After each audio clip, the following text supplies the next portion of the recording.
afternoon, ladies and gentlemen. We are Team Thamassat N3PO from Thamassat Business School in Thailand. My name is Thanathpong Kunakon Kasem, Natasha Anantasukon, and Nasha Sivishan.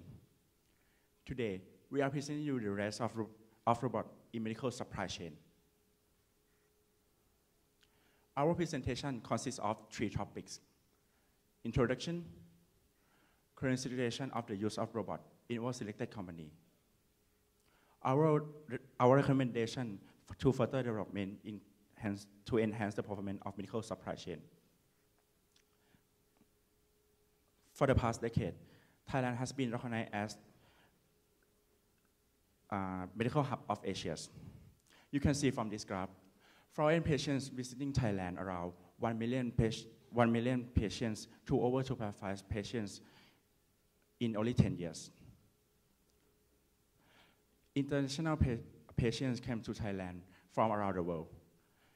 19% from Middle East, the rest from the United States of America, Japan, Europe, and Asia. These are thanks to international certified medical service, excellent medical expertise, and wide range of high standard hospital with affordable price.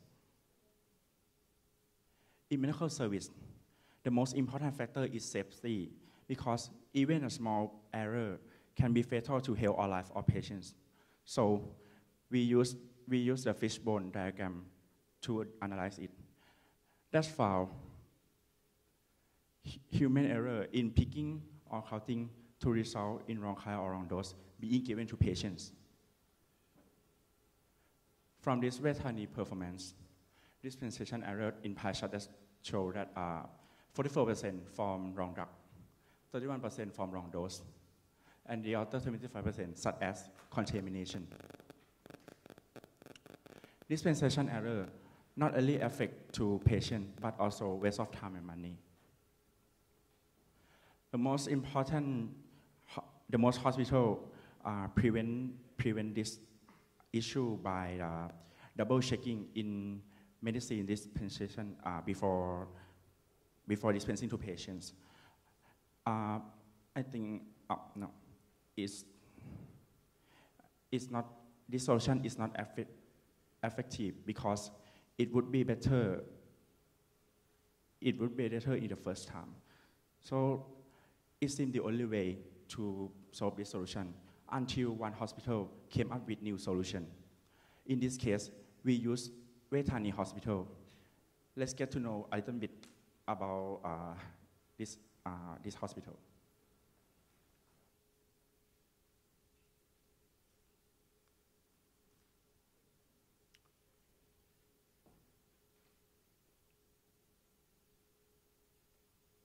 Vetani, one of the leading hospitals in Thailand, visited by 800 patients per day or 300,000 patients per year, came up with an effective solution. Since the main cause of error is human, Vetani decided to use something mistake-proof and not worn down by fatigue. Robot.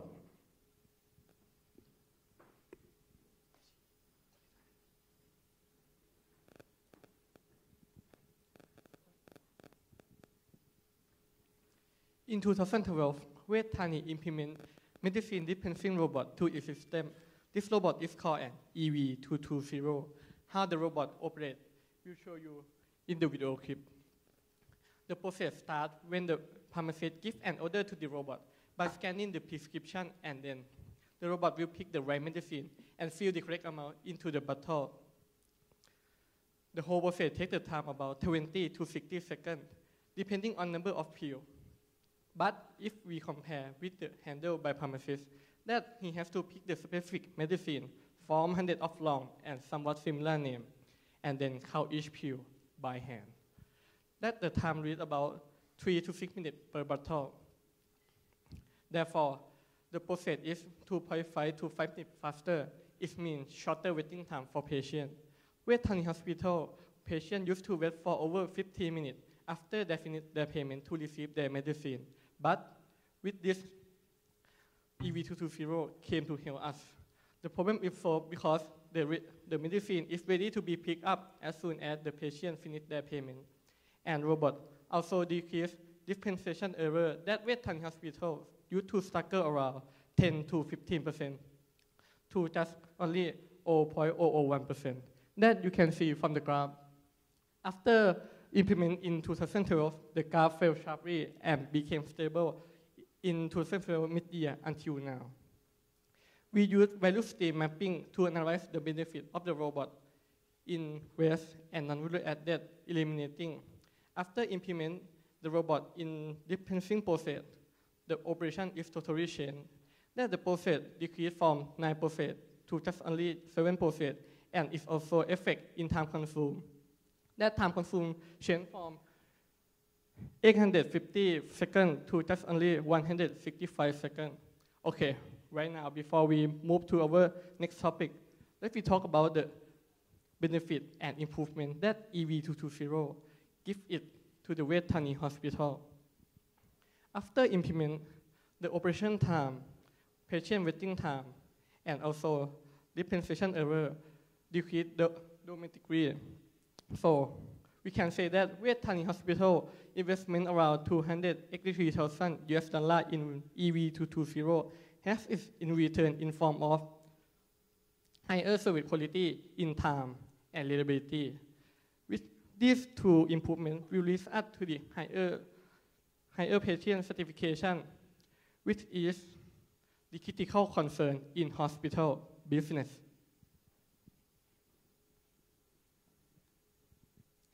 As you may now see that EV220 is a very useful robot that every hospital should implement, but our team believes that there's more that this robot can do, more than just dispensing medicines.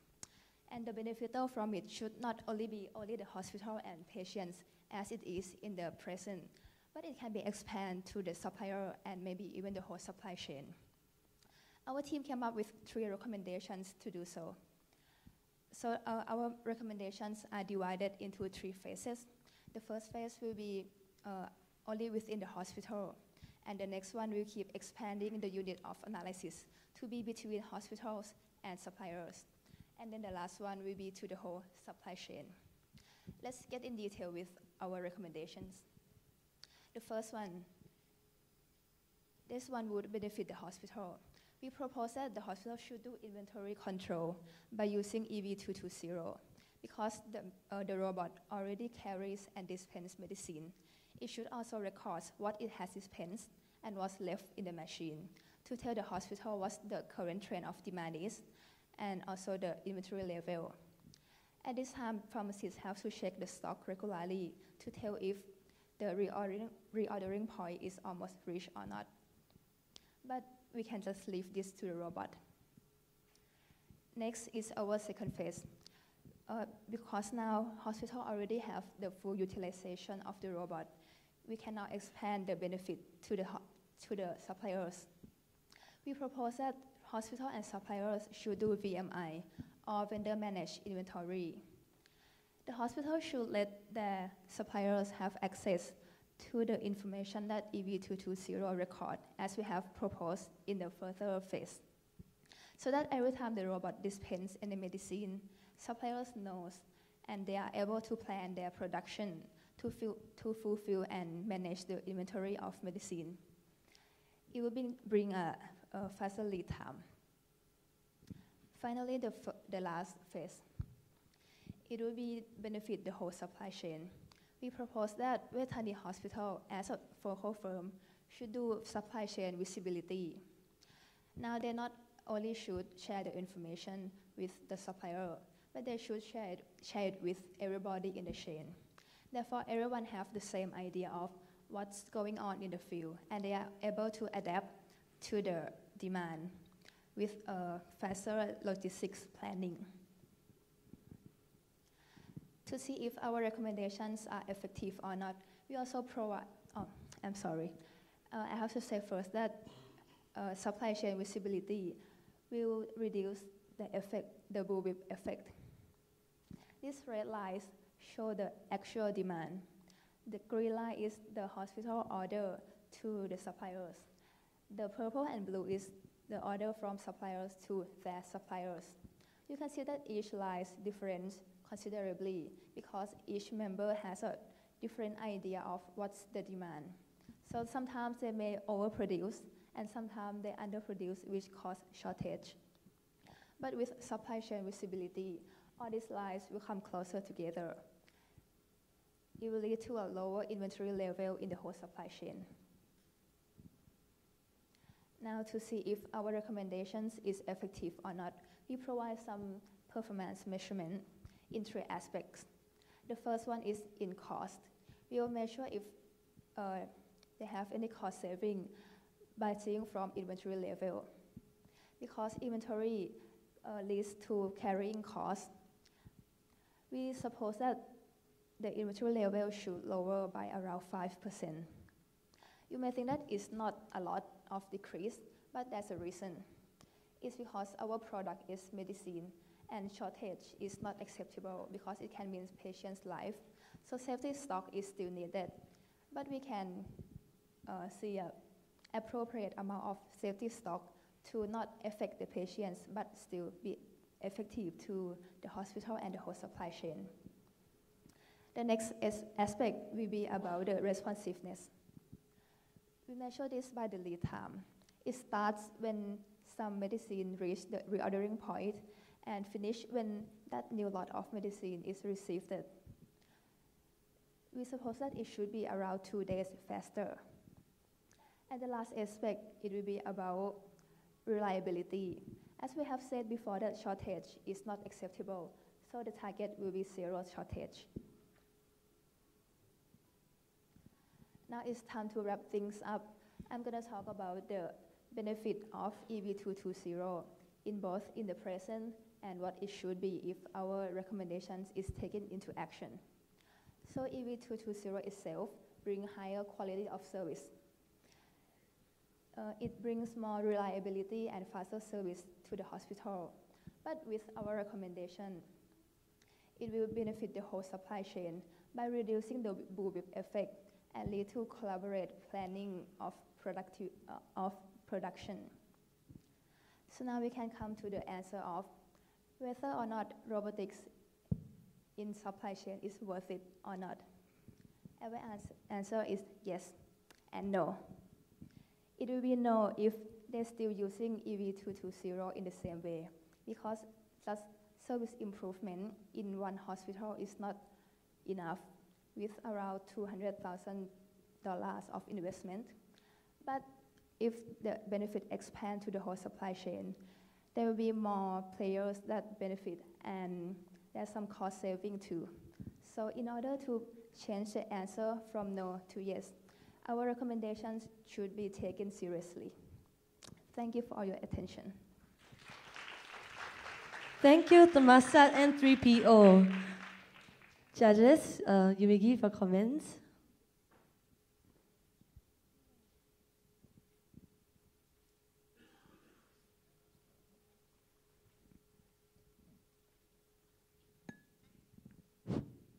Hello. Hi. Yes. Good afternoon. First, I wanted to thank you very much for the presentation. I like, in fact, the second part of the presentation when you started to show the impact of automation with regard to this sector, with this hospital. I think it's quite interesting to see the impact of automations, and showing some tables or diagram is very clear.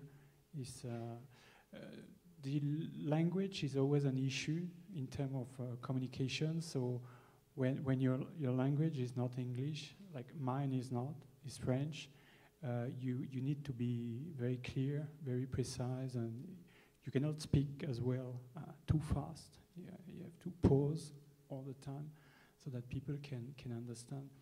But overall, the presentation is quite sharp. We can see clearly the impact of automation in the pharmaceutical sector. So I would say it's a good presentation. Thank you very much.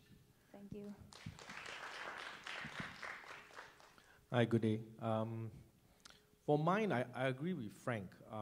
I think the first thing that impacted me was it was a good industry that you are targeting at in terms of this segment of discussion. The second thing is, as per Frank advice, is that slow down. All right. I think you are very aware of the time that you have to meet, but the first two speakers was a little bit rushed. So I was trying to catch up, concentrating on what you're presenting, and at the same time, the slide movements as well. All right. The slides were, the content is there, right? The content is there, but the presentation of the slides is a little bit off. So I got to make sure that I focus on what goes with what to tally with your explanation on stage. So that is probably a point of improvement that you want to focus on. The good thing is, as Frank mentioned as well, the second half slowed down a little bit more. All right, so we can see where you are targeting at, what your solution is, and ultimately what the benefits by embracing robotics in that industry. So that's my recommendation. Thank you. Thank you.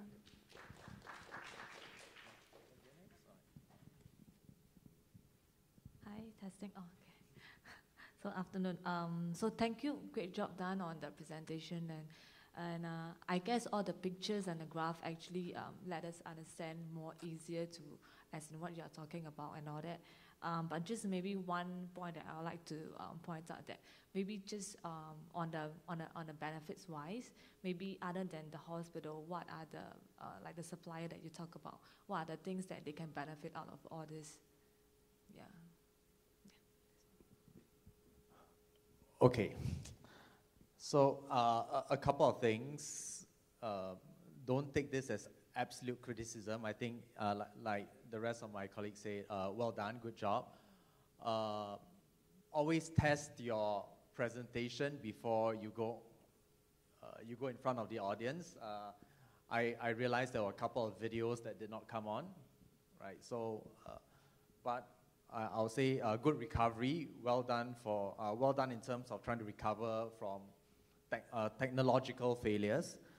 I was a little confused in the beginning about what we're really trying to address, right? And it really only became very clear in sort of like the last 5 minutes of the presentation. So I wasn't very clear whether the problem that you're addressing is the lack of visibility across the supply chain, as you explained towards the end, or was the problem errors, which you talked about in the beginning, you know, picking errors, right? So I think crystallizing the problem statement, right, will help you sort of lay the foundation for the rest of the presentation as you go forward. The other comment I have is that when the robot was presented, it was sort of presented as the solution, right? So, and because the problem wasn't very clear, right, I wasn't very sure whether you had a solution and then you were working backwards to find a problem, or what, or the robot was the solution to a problem that was identified earlier.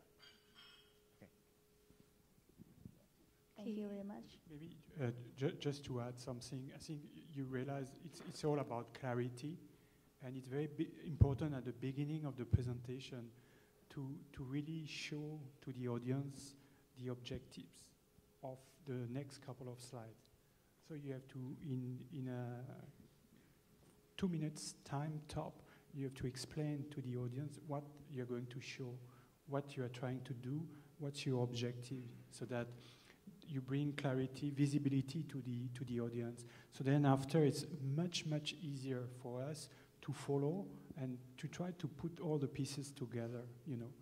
Otherwise, it's a bit difficult because as my colleague said, the video doesn't work. Then suddenly we see a piece of equipment and then a lot of graphs coming, and it's difficult to put all these different pieces together and try to understand where you are heading. So remember, at the beginning, you have to bring clarity, and clarity is very simple. Just show the objectives of the presentation and what you're trying to achieve. So that's critical. Okay, thank you.